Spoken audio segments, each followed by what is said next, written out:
The Outside Bunch.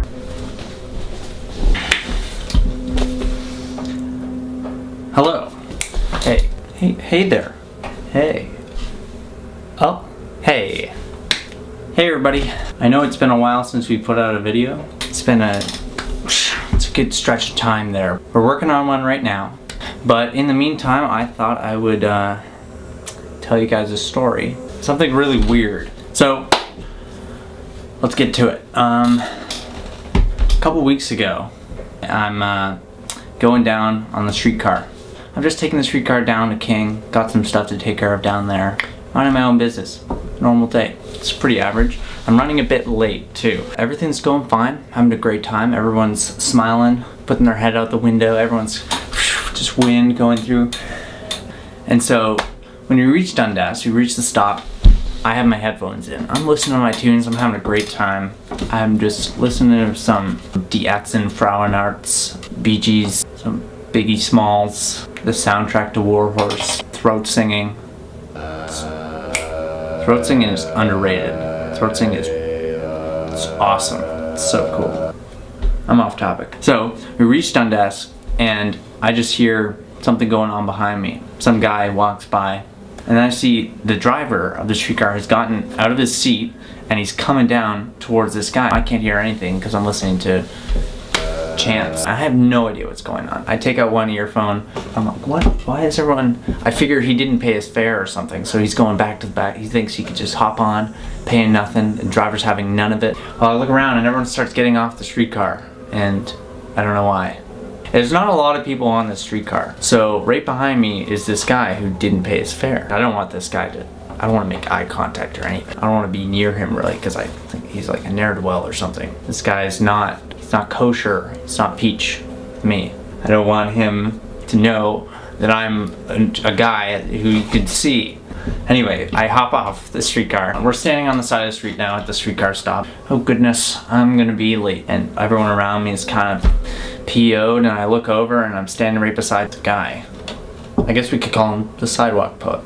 I'll call him Edgar Allan Poet. So, Edgar Allan Poet. So stupid. I look over at Edgar and he's just looking around. Doesn't really care about what's going on. He doesn't really seem fazed at all. This older lady comes up to him and she's like, "What are you doing?" Blah, blah, blah. And I kind of don't really catch what she says at first. I look over and I see he is bleeding a lot from his leg. Edgar has a gushing wound underneath his pantaloons. Now I'm freaked out. Now I don't even know what's going on. Why is this guy bleeding? What was he doing getting on the streetcar if he has a huge gash in his leg? I can't see if he's cut, shot, poked, poured Kool-Aid down his leg or something. He's got like a Capri Sun just lodged in his waistband. It's just spurting out blood-flavored Capri Sun. So this old lady's like, "What are you doing? You need to go get help." Here's the kicker. He's bleeding profusely from his leg. And guess what's across the street? A hospital. Toronto Western Hospital. It's right there. You could see the doors. What is this guy doing standing here / getting on a streetcar if he's bleeding?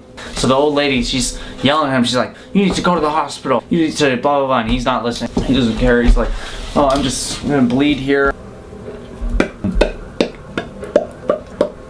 He says something along the lines of, "Oh, I can't go because I just need to go home. I'm not gonna go to the hospital." And it makes no sense to me. Get to the hospital.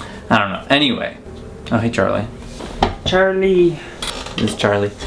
So, streetcar driver, he gets off the phone and he's like, "Sorry guys, you can't get back on if this streetcar's been contaminated with the blood." So he leaves. So he's like, "Alright, bye-bye."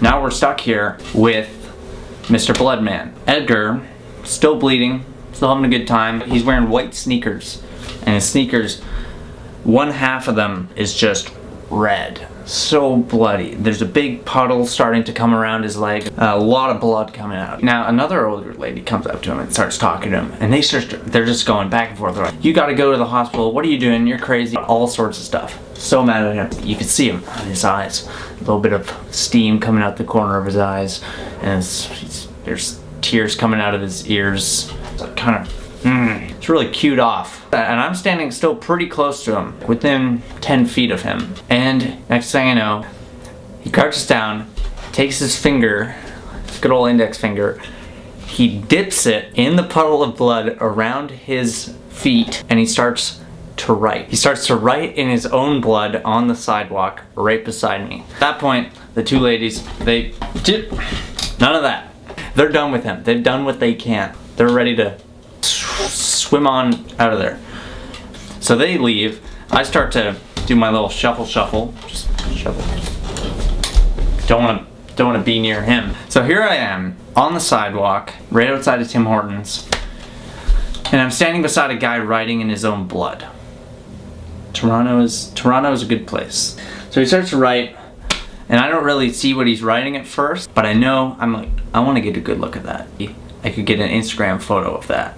See what he's writing, take a pic, show the world. I decide not to, but I see he's writing. I'm gonna show you. So he's writing on the ground in his blood.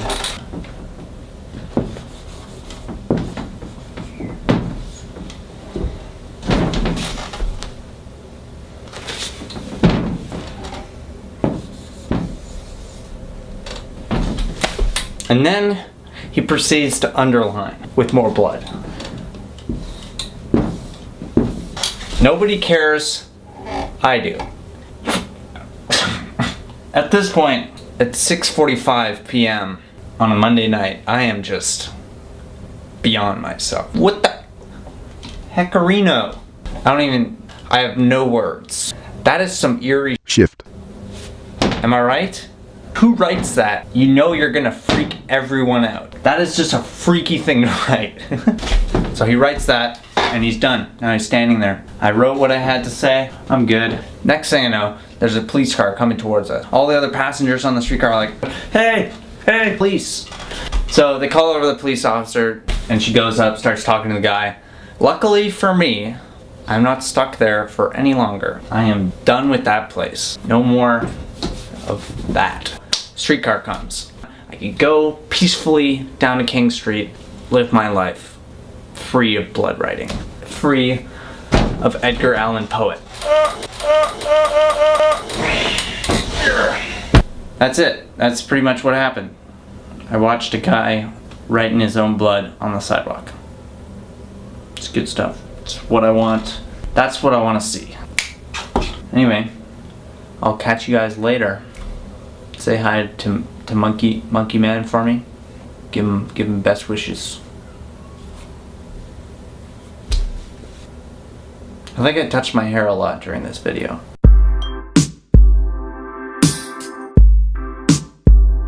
The Outside Bunch. They call me Big Steve V. I bought a piano.